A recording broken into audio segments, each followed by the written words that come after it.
Back on the SportsMax Zone and to some more football now. Qualifying matches for the 2023 Women's World Cup, well, they've been delayed, mainly due to travel restrictions associated with the ongoing COVID-19 pandemic. The qualifying round was initially set to kick off next month, but they've been rescheduled to February 2022 following the group stage matches in which each country will play 4 games on a home and away basis. The top finisher will then advance to the championship round. Jamaica's Reggae Girlz are among the teams happy with the delay. Assistant coach Xavier Gilbert says the delay gives the team an opportunity to get its house in order. Now, joining us to talk about this, head coach of the Reggae Girlz, Hubert Busby Jr. Hubert, welcome to the SportsMax Zone. Great to have you on the show. For some people, there's been disappointment about the rescheduling of the CONCACAf Women's Championship, but I'm getting the impression from the Reggae Girlz camp that you have no issues, really. Well, first of all, good evening. Thanks for having me. Look, I think it's, every time you get a little more opportunity to prepare, it's better for the group. It's better for us to work on some things. I know, we were excited about it, but, in retrospect, it does give us an opportunity to get ourselves, organized for February. Yeah. For the Caribbean teams, Hubert, there's been a huge problem with sport in the region, in this part of the world. In the US, we see there's a lot of football being played, and the Caribbean teams are at a huge disadvantage. There's no women's football being played in Jamaica at the moment, which is the core of your group that you will select from, although most of your players play professionally overseas. But how disappointing has this COVID-19 setback been to your program?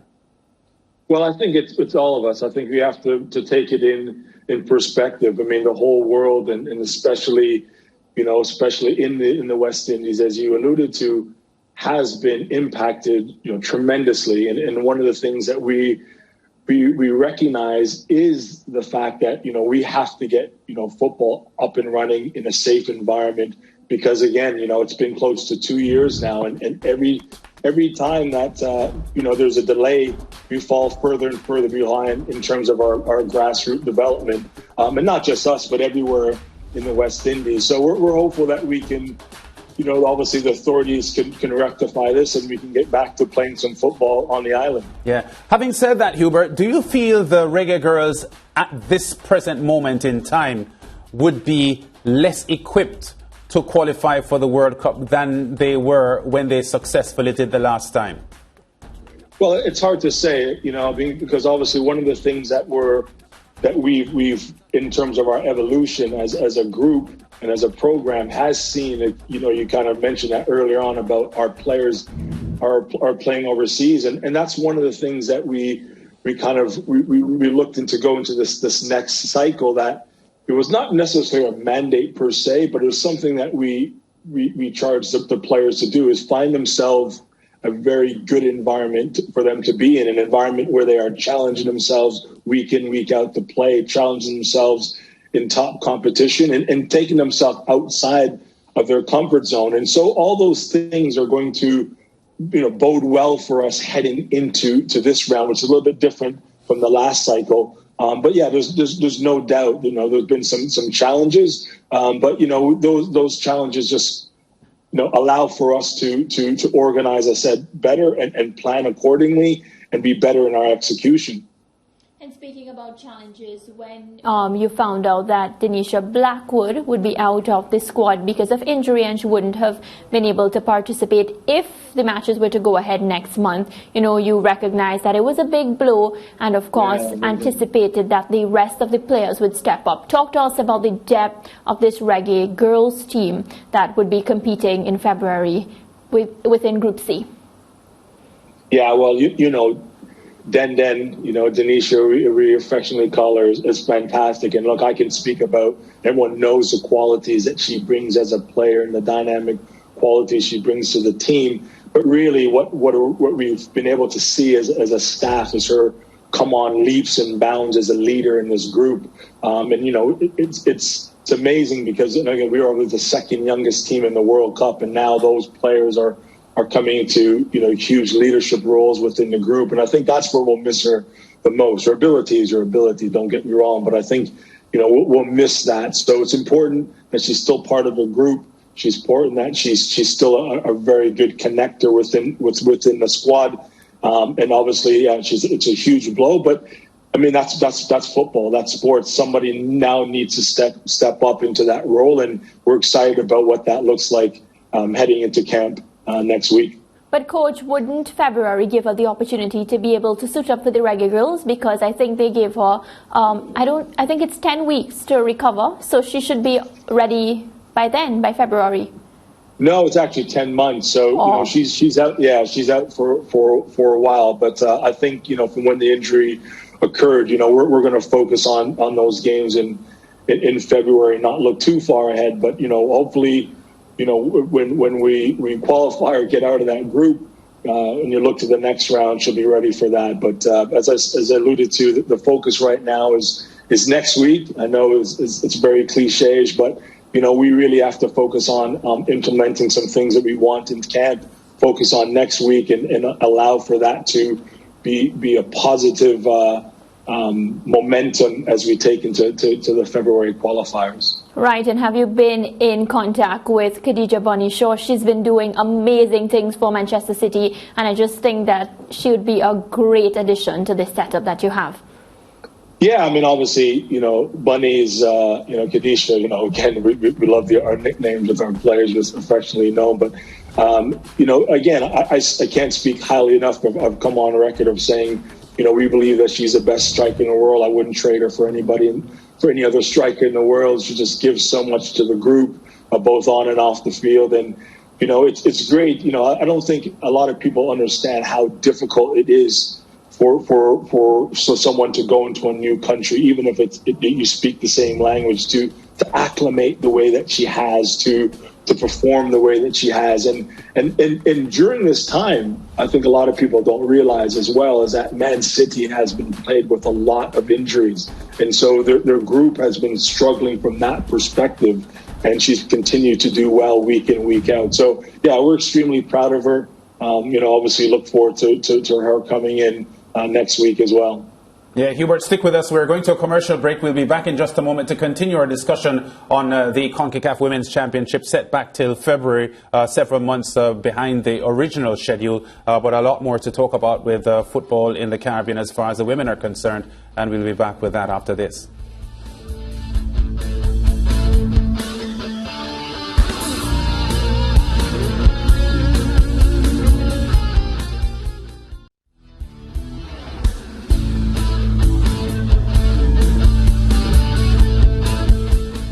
Back on the SportsMax Zone, and we're continuing our discussion with the head coach of Jamaica's Reggae Girlz, Hubert Busby Jr, amid news that CONCACAF has pushed back the start of the World Cup qualifying campaign to February next year. The CONCACAF qualifiers for the 2023 Women's World Cup to be held jointly in Australia and New Zealand was originally set to start in November this year. The Reggae Girlz made their first World Cup appearance, of course, in 2019, and are keen to be among the 32 teams vying for honours at the next tournament. Hubert, as we said, more time then to prepare for these championships, and the Jamaica Reggae Girlz have been drawn in Group C with the Dominican Republic, Bermuda, Grenada, and the Cayman Islands. Looks from this standpoint to be a manageable bunch.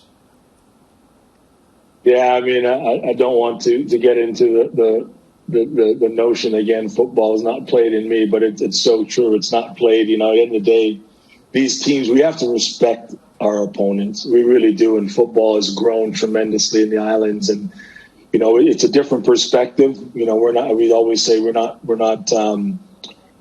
sneaking up on anybody anymore. People know once you go to the World Cup, you're considered one of the perennial powers in the region, and we're definitely one of the top 5 teams in the region. You see what Bermuda's doing, you see what Dominican Republic's doing with their diaspora, with 9 players playing overseas in some of the top leagues in the world.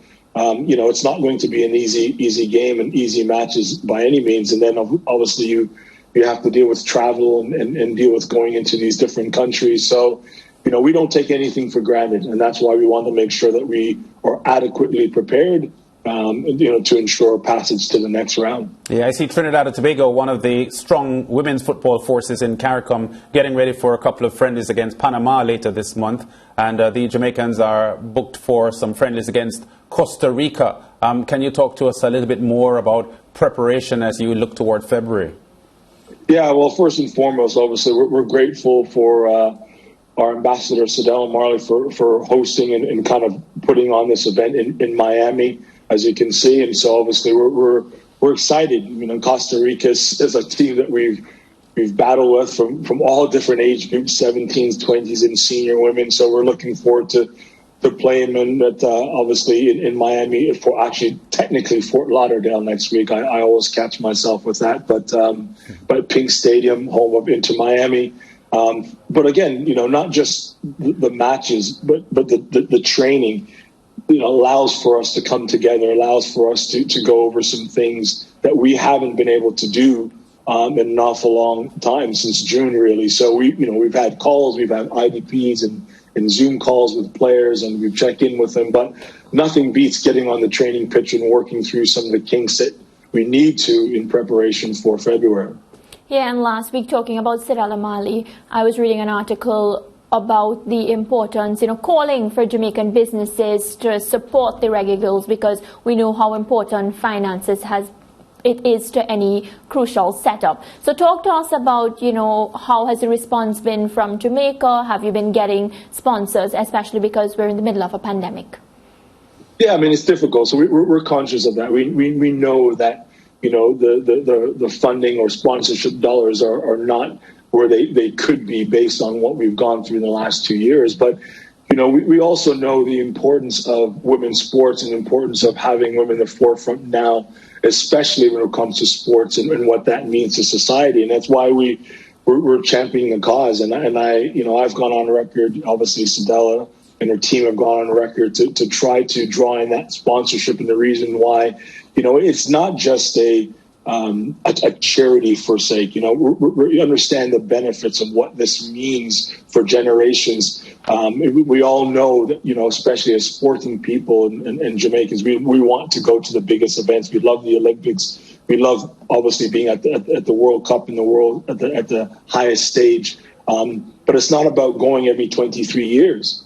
It's not about going every 23 years. It's about us going consistently to these events and World Cups. And I think if we can do that and generate those sort of funds and sponsorship dollars, that we can see that, because there is a correlation between it. There is a correlation between that and the investment and the funding that's necessary to be consistently competing at the highest level.